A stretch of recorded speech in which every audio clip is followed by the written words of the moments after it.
Luke, you got the first question. I have, and it's from Patreon subscriber Daniel, who is a Patreon subscriber, but is so old school, he's also emailed us. Love that. Which I like. Covered it all. He's covered all the bases, and that's why he's at the top of this running order. God damn it all.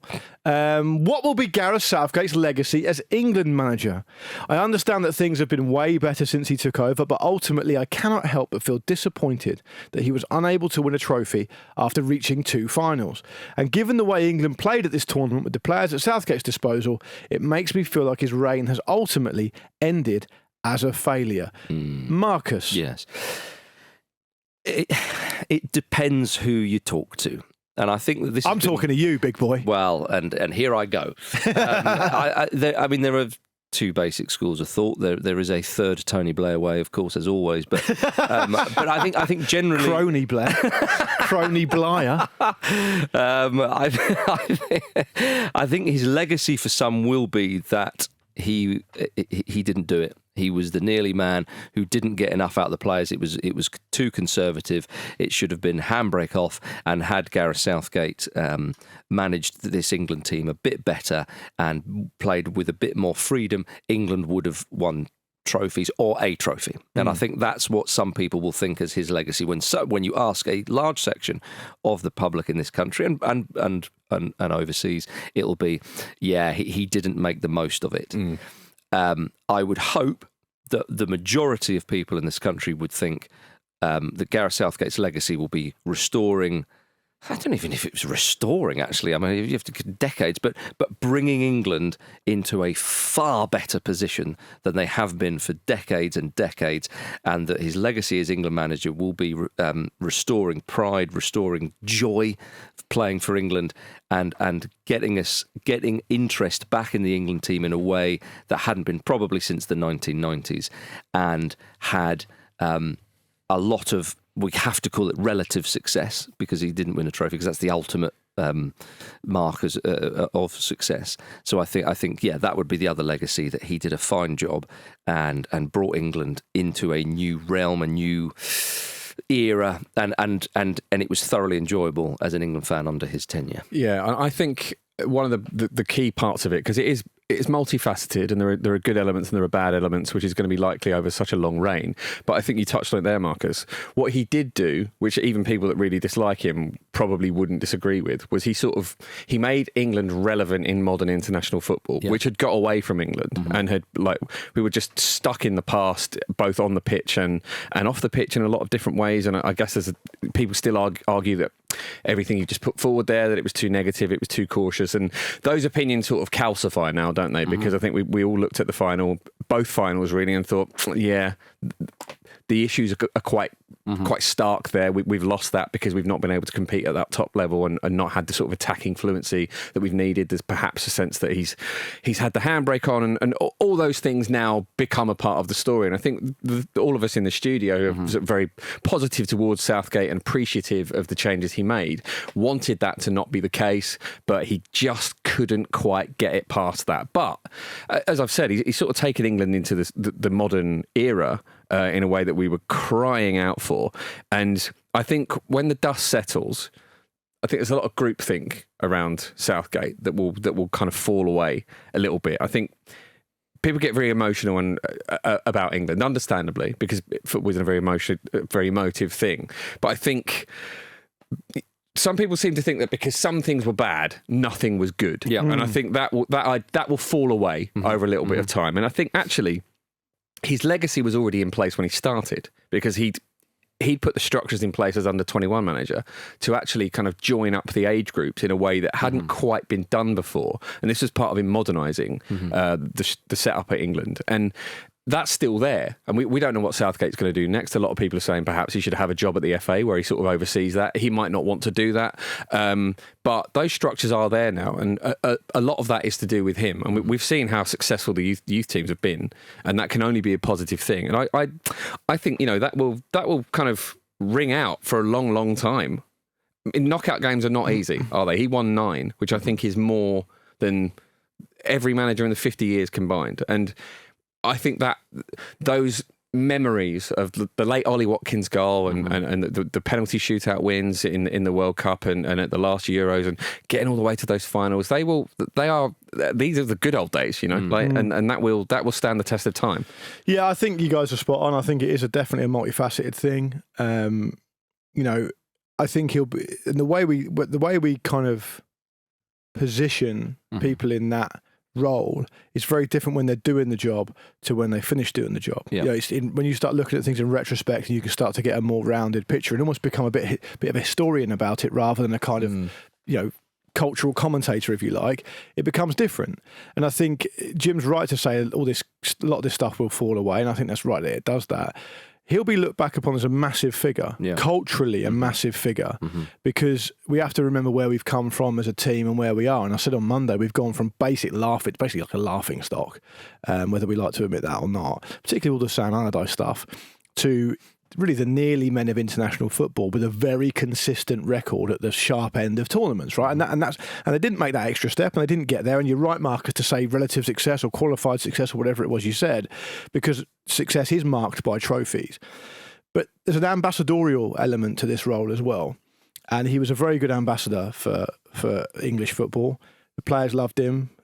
He taught the players how to love playing for England again, and he's actually taught the fans how to love England again as well. And it was a huge achievement. It's an amazing achievement, and I just don't buy for 1 second. I didn't expect to have myself positioned as this massive Gareth Southgate apologist this week, which is basically what's happened. Well, normally it's me that does that. On YouTube and that kind of stuff. But I do think we have to be careful about this, as Jim calls it, groupthink. But I would also go one step further maybe and call it almost a collective amnesia about all the good things that he's done. I just don't buy that a figure that big, culturally that important, who's joined the nation together at a time when the nation was actually quite fractious post-Brexit and stuff, but you know, isn't an amazing figure because he's a bit slow to make a sub. You know, it doesn't track for me. So I think, you know, the question is, what legacy does he leave? A lot of that is, of course, dependent on who comes next and the succession planning and what it looks like, because we could fast forward 2 years' time and be in the doldrums again and go, fuck yeah, I wish Gareth would come back. Or we could be, he was the guy who set the foundation, the platform, and he deserves an amazing amount of credit for that. But this person came along and took it to that next step. So we have to wait and see. But for now, as we sit here, we are frustrated that we didn't win a trophy, of course, and we're frustrated sometimes. You know, I said it after the second group game and the Euros just gone. It looked bad. It looked slow, and there's definitely things there that could be better and to criticise him for. But in terms of a legacy, he has essentially completely reinvented England as an international team. In under 8 years, completely reinvented it from being a laughingstock, a team would just chuck a load of players on the pitch, hire the most expensive manager they could who didn't care, and do nothing. Well, he did it within 5 years, actually, because I mean, you go to Euro 2020, which of course played in 2021. Yeah, that's when they reached the final. That's when. But he took over in September of 16, is what I'm saying. Yes. Yeah. So all the work started. Of course. Yeah. So you don't have to say at the end of his career. You know, he'd already done that, and I think I see what you mean. And I think that that people are furious with him because he didn't win a trophy. That's how people expect England to win a trophy. England were favourites going into this tournament. And I actually think reaching the final in Germany is actually, I think we'll consider that actually a little bit more important than what we did. Again, it's not like if you don't win the tournament, therefore it's a failure.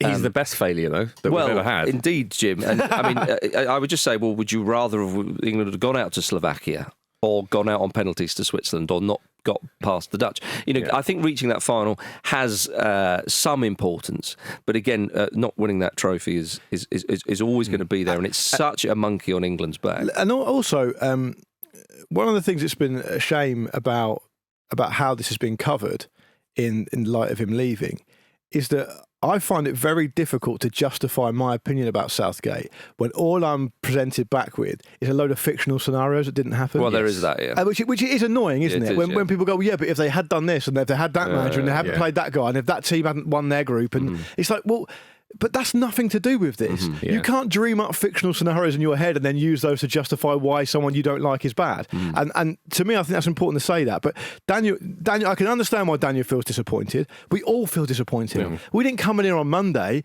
fucking good old Southgate. We were trying to maintain perspective, weren't we? And I think we all felt disappointed as well. It's important to say that.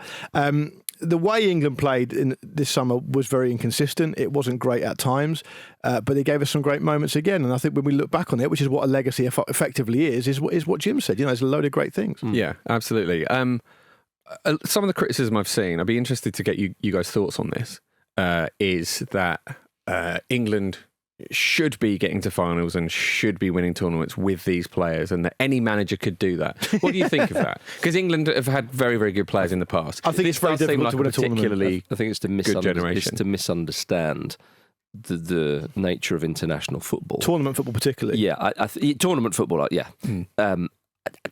It's understandable to me. If you've got really good players, you've got a chance. I mean, how many, we I'd say it's key. Yeah. I'd say it's a very key factor of any team that wins. Not every Apart team. from maybe Greece. There you go. There's the ace card. Going all With the way respect back to Karagounis and Dellas and all those lot. Yes, going back to Mark Wilmots' time at Belgium, I couldn't stand watching them and all that. And there will be people who feel similar about Southgate's England. Like, what are you doing with those players? There doesn't seem to be much going on. And sometimes there is stuff behind the scenes going on and blah, blah, blah, blah, blah. Southgate's England have played slightly different styles of football in tournaments. I've gone on about actually in Qatar, they were quite entertaining. They were high pressing and all that kind of stuff. So this idea that it was always conservative and slow, I actually don't agree with. I part ways with people like Gary Lineker, who often then starts talking about Southgate's personality and all this kind of stuff, which I think is a touch unfair. But with regards to, should England win tournaments? There are among it, but you've got to have a happy camp. We've seen big teams before, the French, the Dutch, implode because it's not happy there, and that's not necessarily the norm. But to keep everybody happy, to keep everybody keen, it is a skill. It is something. And let's be honest, the fifth favourites have just won this tournament. They've won it with aplomb. So it's teams come out of nowhere. Sometimes there is the sort of proverbial clicking and all that kind of thing. So it is quite difficult. And as we know, with the nature of knockout tournament, a bad decision, a bad performance, a great performance from someone else, it can suddenly go awry. So I think you always have to talk about a team. We should be going deep in tournaments. I think that's fair. Yeah. But to say, such and such should win a cup competition, I think that's a little bit fanciful. But if I may go back to a point you were saying, Luke, about Southgate being this sort of statesman-like figure, I want to get this in before we kind of slightly move on from this particular strand of the conversation. I love what Jack Pitbrook wrote in The Athletic about Southgate, and he's obviously followed England very, very closely for a number of years now, and he's a huge England fan as well. And he said Southgate's true legacy is bigger than just the sum total of the 4 tournaments he managed. Over time, he came to stand for something more than just his job. He might not put it in this way, but he's arguably the most important person in the public life of this country in the last 20 years. And people go, come on, that's a bit mushy.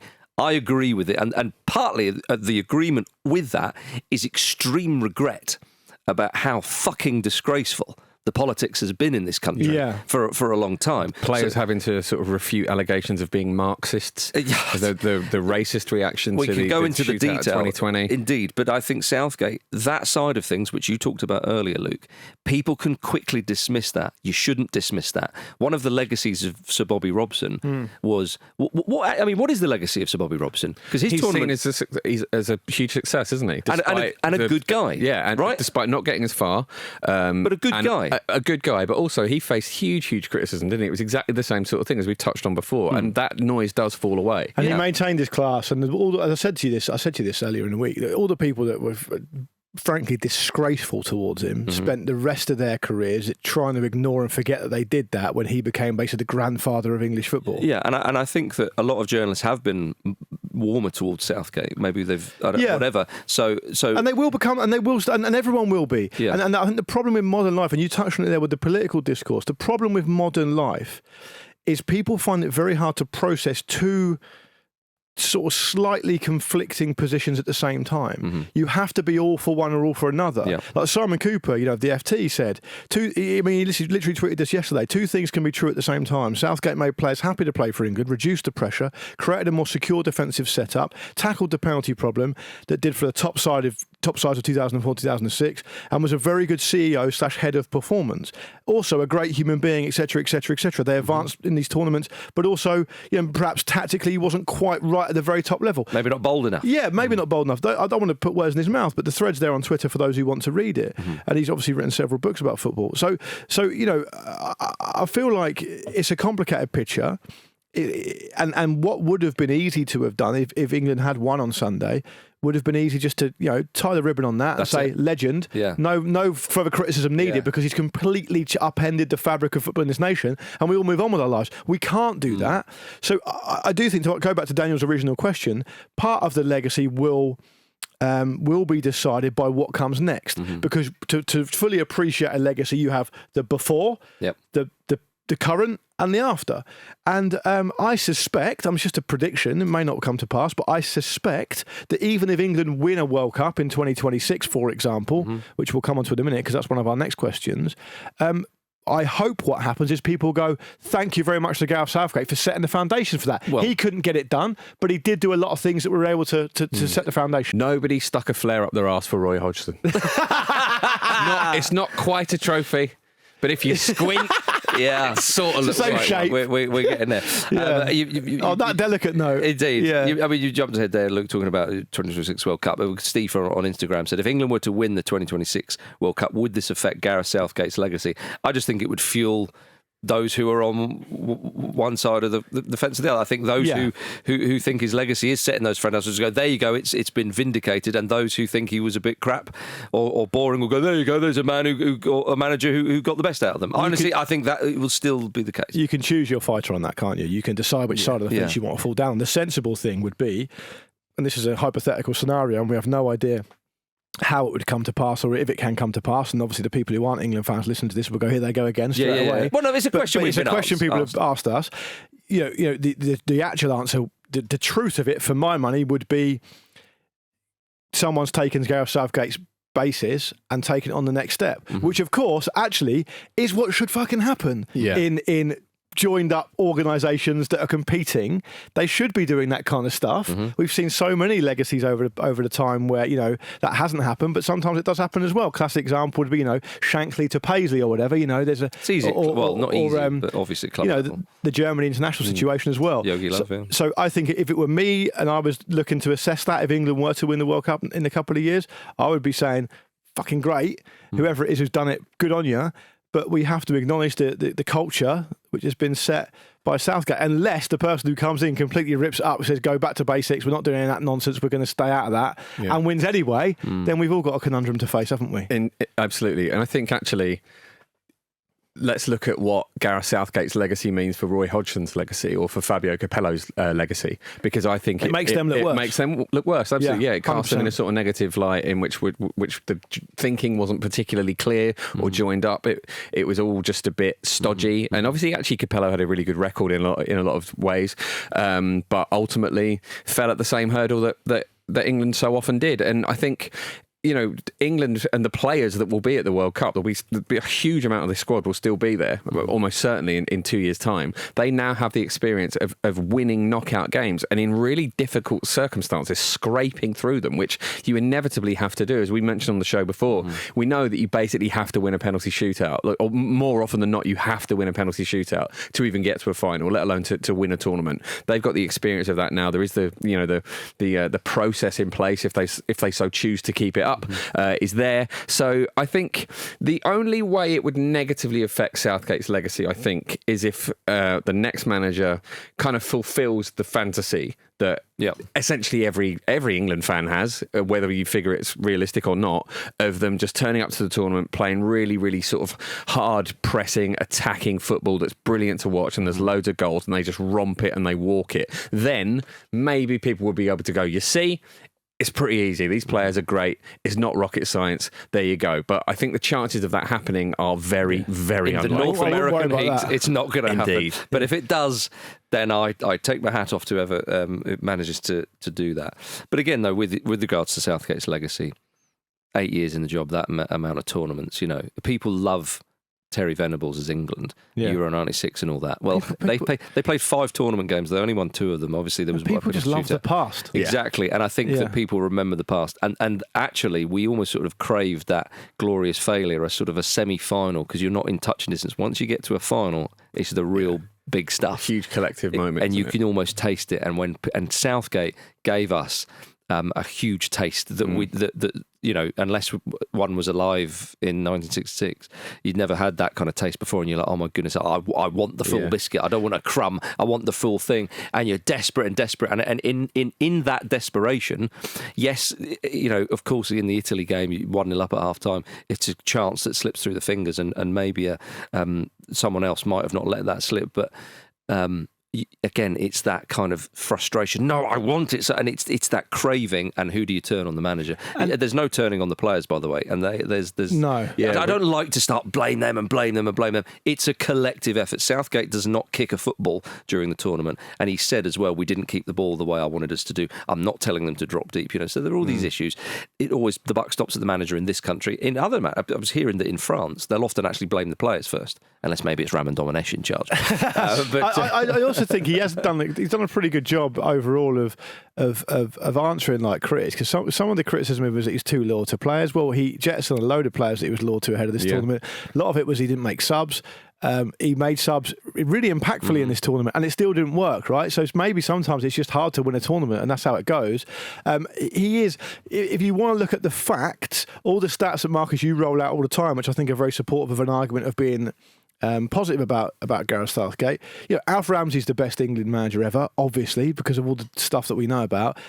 Then it's Southgate, and I don't really know anyone else that's particularly close. So I mean, it would be Robson. Yeah, but I mean, even then, statistically, it's not really that close. I mean, he did it for a long time. He got to a semi-final.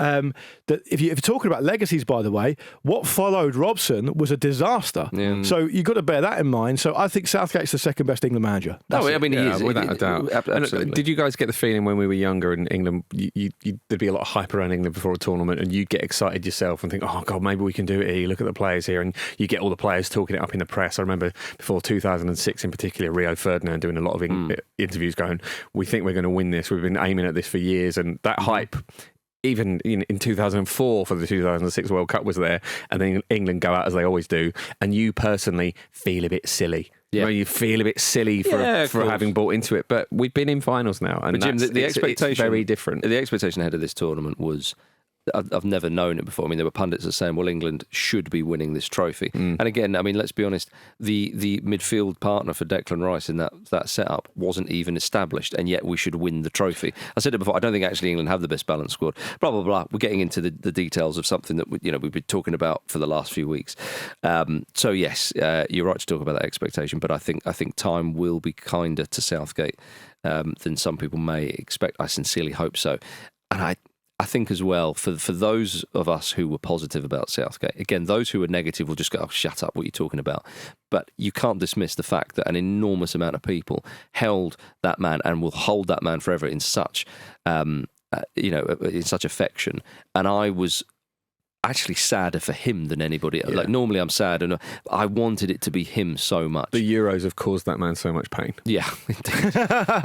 But I'm glad that he went out on his own terms. It really, and I'm glad that he did it after the tournament, basically from the comfort of his own home. Because if you do it post-match, you've got to answer a load of crap, and I think he played that well. He did say, didn't he, that he would leave if his presence was becoming an issue for the team, and we're absolutely on the precipice of that happening. I think it's the right time for him to do it. Yeah. Also, you got to remember that one of the things we maybe have been a bit too intellectual here, because actually Matt Tissot said it was just because he's too woke. Yeah, we haven't touched on that. Could be because he was too woke to win. Go woke, go broke, guys. Indeed. Well, I think it's a good time to break. I think you're right. And never come back. Welcome back to the mailbag, everybody. Jim, you've got the next question. I do. Brady has been in touch on X. Who appeals to you most as Gareth Southgate's replacement out of the names linked? The manager's linked tactically much better than Southgate, but I agree with Luke that creating the culture around England and being a statesman for the country is crucial. Is anyone able to do that? Luke? Yeah, so when people talk about the tactical shortcomings of Gareth Southgate, they never talk about Steve Holland, who everyone says is brilliant. and who tactically has got a very, very good track record throughout his entire career. So I just want to give a mention to him, because although the football wasn't great this summer in places, and maybe they got it wrong, and maybe he'll even admit that he got it wrong, they weren't completely tactically bereft. As I keep saying, this thing doesn't happen by coincidence. They got to where they got to, which is stand out, the second best record as England managers in history. Tactically shit, mate. Yeah, let me just make that clear. So having said all that, I broadly would agree that if you're just taking Gareth Southgate in isolation, I would say that, yeah, they probably are better. Graham Potter's probably the standout one for me. I personally Why is believe, that? because I personally believe it should be an Englishman. That's how I think. I think across the board, FIFA should invoke a rule which says the same nationality requirements for the player should apply to the manager. Touch harsh for some of the smaller nations. Yeah, It is. that would be It my is. thoughts on that. But anyway, okay, fine. But I think, but why Potter, though, specifically? because I think that he is clever enough, emotionally intelligent enough. Plenty of headlines with magic wands and all that. Yeah, great for the headline writers. Got to think about those guys as well. We saw how they treated Bobby Robson. Maybe because there was no puns available. They got angry. Bobby Nobson. Yeah, I think he's emotionally intelligent enough. I think it's quite notable actually that he hasn't taken another job, Especially with some big ones available that he's been linked with, like Ajax as well. Yeah, I also think he's I also think that he is someone who could answer that question. That we're broadly very supportive of Southgate in here, as we know, as everyone knows. But I am sympathetic to the viewpoint that, perhaps he wasn't able to implement a very high level of tactics, even with Steve Holland there. Although few are at international level, we should say this. They are. Graham Potter is tactically good. He plays good football. He's quite flexible as well. You're writing off his time at Chelsea just because it was a bit of a I just think it's a basket case. I don't think that makes any. I don't think that makes any kind of difference whatsoever. Personally, I think that to me that's not relevant. Like I said, I think he's a clever guy. Some might say that again, though, it's more of a like for like, which some people wouldn't mind, but they might say even though his Brighton teams were good, they were a little they lacked a little bit of excitement, which deservedly provided. Cutting edge, wasn't it? Really, it was goals that he struggled with. They would dominate games and be really slick with passing moves that then wouldn't quite come off. I mean, obviously a broad take on it, but I believe that was the criticism Potter had a lot at Brighton. You would hope, because of the personnel available, that wouldn't be so much of an issue with England. Yeah, I just partly informed by the idea. My talk of Graham Potter as a preferred one. I need some time to think about this because obviously the news only broke yesterday. A lot of it's informed by the other candidates. So I don't think Eddie Howe would take it. And I think Eddie Howe's way of playing is possibly all wrong for international football. A lot of intense work, high press. I agree with Andy on that. I don't know how possible that is in international football. Spain managed it. They did manage it, yeah. So maybe it is possible. I remain a little bit unconvinced by that. I don't think Jurgen Klopp will take it, and I don't think it should be. I don't think that'd be a great fit. When you say Eddie Howe won't take it, I'm just going to on that. Well, point, he's lost his allies at Newcastle. I get all that. Sure, but with Howe though, I suppose. But the question is, who would appeal to you most? Because it's not within.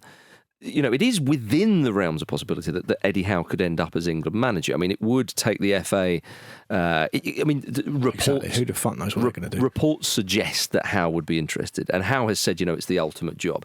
Well, if you are Eddie Howe, think about it this way. Now, there's the financial side of things, which could be actually a sticking point. I think they'd have to pay like £5 million or whatever it is, maybe much more than that, a release clause for Howe. So that could be a sticking point. I understand.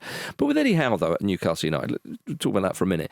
In the next few years, is it feasible he could get sacked? Right? Yeah. Absolutely. I think it's feasible in the next few months. Right, okay. That's just because of the cut and thrust of the Premier League, okay? Yeah. Unless you're Klopp or Guardiola or maybe Arteta. It's a tough job at Newcastle at the moment, isn't it? Because their ambitions are hard. Right. Is he going to win the league in the next 2 years? Almost certainly not. Right. But could he win a League Cup or an FA Cup? Maybe, but again, perhaps not. In 2 years' time, could he go to the World Cup with a strong England side and actually make an impression and go deep in that tournament? And if he did go deep in that tournament, would people think, well, actually, would he want the job? Could Eddie Howe, could England win a tournament in the next sort of handful of years? It's a possibility. I know people are laughing, there you go again. No, it's a possibility. Yeah. They've just been in the final, right? So all jokes off, it is a possibility with some of the players they've got. if you win that trophy, again, think about it. We talk about this with young players going into big clubs thinking, well, you're never going to play there. Yeah, but they're hungry, they're ambitious, and they back themselves. If you're a manager like Howe would have watched every minute of England this tournament, and he would have noted what he'd have done differently and all this kind of stuff. That's natural, of course. We do it ourselves. But the He's question a bloody was, manager. will Eddie Howe take the job or not? The question was, who do you think is best suited? I think with Howe, I think that that would appeal to me if he took the job. I think he is the standout candidate, and I think that I think Howe actually, I think he might want to. So I suppose I'm responding to your point partially and that one as well. So that's my tuppence on Eddie Howe. I would agree with you, Marcus. But sort of only narrowly, really. I think if it's Howe or if it's Potter, I'll be pretty happy with either of them. Yeah, I think. I agree with Luke that though I don't think it should be sort of ratified into the rules that you have to have a coach from your country because of developing nations. I think England should make the internal decision that they have an English manager, which I think they would. So, which I also agree. I think they would. The thing for me that is really positive about this situation is there's not a really obvious standout character that's immediately going to invite more pressure. You know, it's either seems sensible and like, okay, cool. You know, it's like not managers with huge track records of winning loads of things, so that's good. You keep the expectation at a sort of reasonable level. And I sort of edge towards Howe just because I know they're both sort of very details-oriented guys, but we know that, you know, Howe had the absolute run of the place at Bournemouth. I think it's similar at Newcastle. With the England job, obviously there's a lot more free time and there's a lot more time to focus on very, very specific details, which Southgate was good at, and even the people that, you know, aren't fans of him would accept, I think, that was a positive part of his legacy, getting those things right, like the penalty shootout details and so on and so on. And I think Howe just maybe tactically has a little bit more about him in terms of getting his teams to click and getting his teams to score goals. And like I say, it is a marginal thing. They're both an unknown quantity at this level, but I think Howe would edge it for me. So Lee Carsley is the sort of company man, if you like, under 21s. Let's talk about him maybe becoming interim manager. They say they've got a solution interim. He could play, you know, England. He could lead out England against his old team, Republic of Ireland, of course, in the Nations League. So Carsley would be seen as a hopeful appointment. People have mentioned De La Fuente, of course, at Spain, and Southgate himself. The pressure, though, I would fear for Lee Carsley going into the job is, well, you should win us a tournament. So therefore, the FA, I think, are open. He beat Spain in the final, didn't he? As well, he did with a couple of the players who were in the England squad for the Euros just gone. See, it's not that hard. It's not that hard. With this whole feeling now of, you know, all that's left is to just get over that last hurdle. It wouldn't shock me if the FA actually went for a big hitter just to kind of get that done. And there is talk, people mentioning Jurgen Klopp. The reason why I don't think Jurgen Klopp will take it is because everything the man himself has said in the last 6 months, every single word about how he wants a break. I don't want the most high pressure job in the world, actually, thanks. I just want to watch the fucking telly. He's like I've spent a number of years now thinking there's no more pressure and no bigger club in the world when you're inside it than Liverpool. And now you want me to take the England job? Yeah. As a German. And you've summed that up. Oh, apparently, according to one fellow, you might as well put it with a Democrat ticket. Yeah, well, exactly. The amount of pressure he'd be under. I think you're absolutely right. And also the fact is, when two people there was an article where it was talking about Jurgen Klopp, blah, blah, blah, it said he's recently moved to Mallorca. He's not coming back for the bleeding England job. Okay. Of course it would appeal to us, but we can't entertain surrounded by that. English people in Mallorca, to be fair. And the finest English people. Can I do it from here? I've got loads of advisors. Jurgen did it. So the other ones that have been mentioned, Pochettino, spoke about him the other day. I'd be amazed if they give him the job. Yeah, I feel like he'd be a very good international manager, actually. I think he wouldn't be bad. I think the people of Argentina would stage an intervention. But there's that. I think... If we're talking about Germans, people are going to think I'm mad here. I don't think, if you're going down that route, so let's entertain it because the names have been mentioned, so we're duty bound to talk about. I honestly don't think Thomas Tuchel would be the worst appointment, just for one tournament. But you're talking about this like you said this at the start of this point you've made. Oh, I wouldn't be surprised if the FA go for your words was a big hitter. It's the exact opposite of what they should be doing. Of course, but the only one that I think has actually got a bit of legs, and our friend Miguel Delaney's been reporting this, is that they're keen on Pep Guardiola. And Pep Guardiola is undecided what he's going to do. He's still at Manchester City, unless he shocks us all in the coming weeks and quits, which I doubt. Well, that'll be interim followed by him if he were to take it. Indeed. And I think he's on record saying he's going to consider his future. Yeah. In around December for some reason, which the timing of that is suspicious, isn't it? Christmas time, Jim. There's no need to be afraid. Exactly. So, but you're right. So, if indeed Guardiola was available and up for leading England into World Cup qualification, into the World Cup, and he was available, you're just duty bound, aren't you? Sure. You just have to go. Well, if this bastard can't do it, then we're doomed forever. What we need is a fucking exorcism. Yeah. And you know what people say as well? He's not going to have the time with the England players to implement the same sort of style he he'll has make at the City. time. None of them will be available for their clubs. They'll never play. We'll do a South Korea Gus Hiddink situation. Right, none of you are playing the last few months of the Premier League. Yeah. You're going to camp with Pep. But on a more serious note, the genius of Guardiola makes me think he'll find a way. Of course. And then he's beaten by Klopp's Germany in the final. But if I may just add one for the lols, you talk about interim manager, maybe Lee Carsley or whatever. It is a Nations League campaign coming up, and England do need promoting back to Nations League. Neil Warnock. Get Warnock in. He loves it. He knows how to get promoted. People have been mentioning Gerrard and Lampard this week already. Do you know, I don't... Job share. Jesus. Owen Hargreaves just going, what have I got to do? What have I got? I've done my badges. I've Steve, Frank, can you let me in? I'm outside with my boots. I've done a load of tactics for you. No, we're all right. Is that Michael Carrick doing the bit? What's Paul Scholes doing, like way over there? I've said it before and I'll say it again, and I part ways with everybody in this operation. I think that Frank Lampard would be suited at some point to international management, but I would think get him through the under age cap level. But I don't think he wants that. I don't hate that as a plan, and the key word here is plan. Yeah. And my issue with it is broadly similar with my issue on Monday, which has broadly been my issue the last couple of years, and I have said it consistently on the show. There needs to be a way of protecting this legacy. First half of the show, we've talked about legacy so much. Yeah. There's no care by the FA to protect this legacy and to really fully understand what has made it good and really fully appreciate the platform that's been built. And I would love the FA to come out and make a statement and say something like, look, we all wanted to get the trophy. We didn't get the trophy, but here's what we have done, and here's what we're going to do. It can't just be about the trophy. No, and here's the measures that we're going to take to ensure that we protect the great foundation that's been laid. And as a result, that's going to inform our selection process for the next manager and just lay out what they're going to do. Because it feels to me otherwise that you're going to have one remarkable individual in Gareth Southgate, and as Simon Cooper, Jonathan Wilson and Jack Pitt-Brooke and all the other people have said, a remarkable person, right, who's taken on the board of almost like a head of performance and a coach and a manager and a CEO all at the same time. You need to squeeze as much juice out of that as you can and really use it to water the next generation.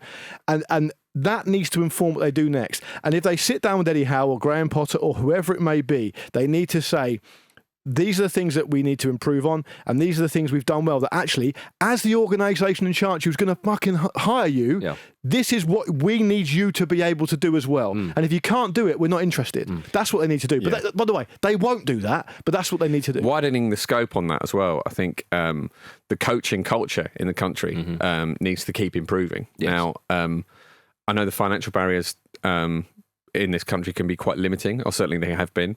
And I know it's getting better as well. But I guess the pace of it needs to be sort of, the World Cup's in 2 years. Indeed, yeah. It should be national service. That's the national service we need. Everybody does their coaching badges. Yeah. The cream will rise. Yes, and we'll be. We'll have an election for who should take charge. Absolutely fine. So there's been some work done on that, hasn't there? So I remember, back in 2010 or whenever it was, the big lament following the World Cup was that England, there was only 2,000 odd coaches that had B, A and Pro license, and the comparison was in Germany it was 34,000, Italy was 30,000, Spain there was like 25,000. It's something we've got to catch up on. A lot of work's been done, but you're right to talk about the price point there.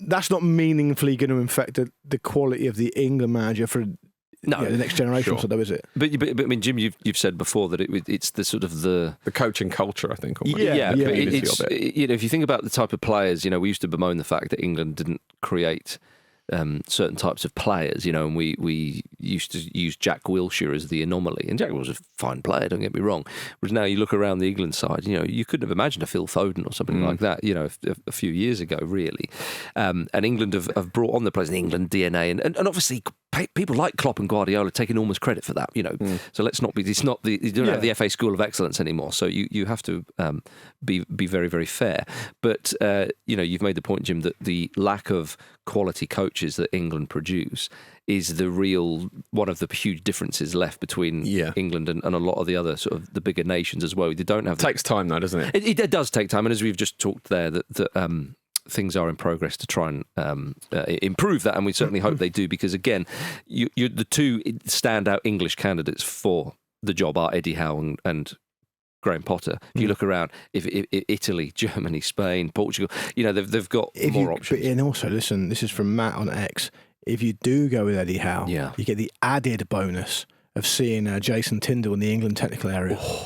I'd be up for it. You get Howe to do all the serious, boring stuff, and then you got Jason Tindall appealing to the bucket hat guys with their little bum bags full of cocaine, and Fred again on their tinny little speaker. Yeah, Alex from Glastonbury just chipping on. Exactly. You say what you like about Steve Holland. I think he's fantastic and loads. He's got a massive reputation in the in the game, and good on him. But as far as I'm concerned, he's never threatened to chin anyone.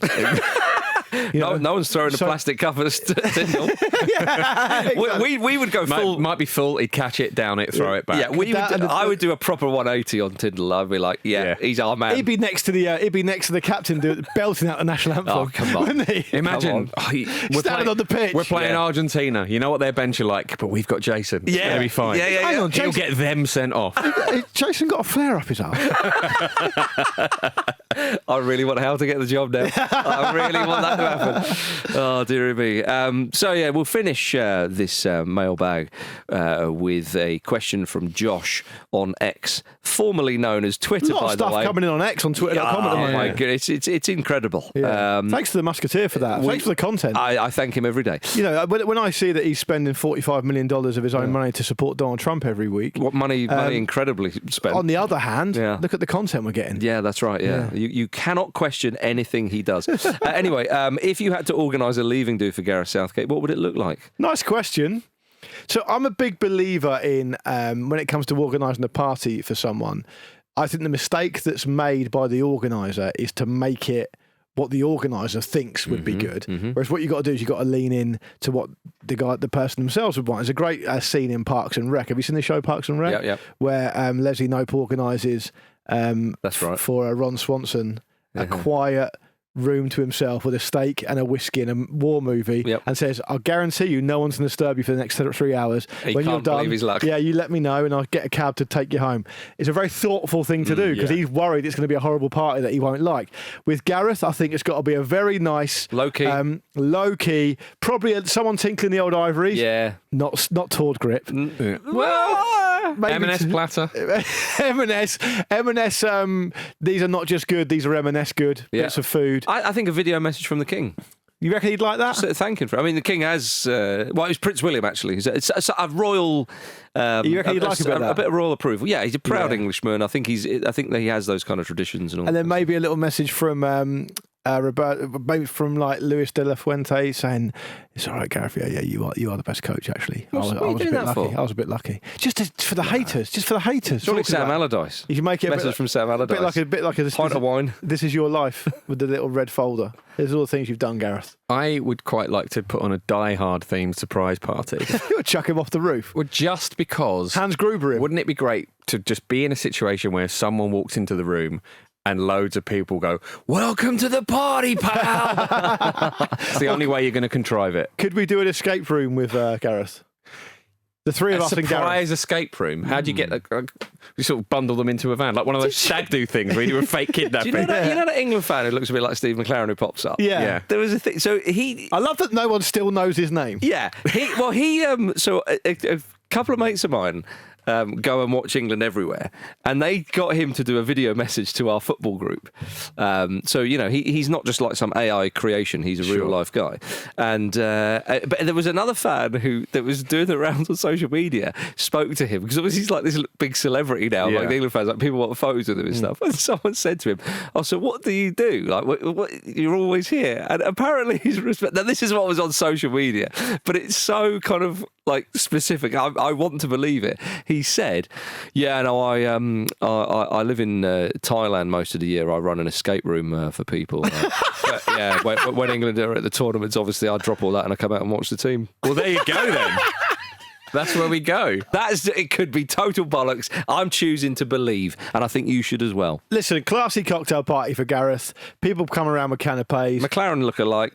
Escape room. Waistcoats all round. I thought about it. I thought maybe he won't want to be the centre of attention quite so much. Yeah, I don't think he would. So maybe not a This Is Your Life type thing. I think that would work. True. But he did like that when we took the England players. Was it SAS training or something? Was it? Yeah. He likes a bit of that. So I think the escape room. And that's how he gets out of the England I don't think he likes to mentally prepare for really difficult emotional and physical circumstances to relax. It's a party for him. True, that's true. Laser Quest. There you go. Bit of Laser Quest. Who doesn't like Laser Quest? Yeah. I've yet to find somebody. Thank you for watching a clip from the Football Ramble podcast. Don't forget to like this video and subscribe to the channel so you don't miss an upload. A single upload. Don't miss out on the uploads. The uploads are important.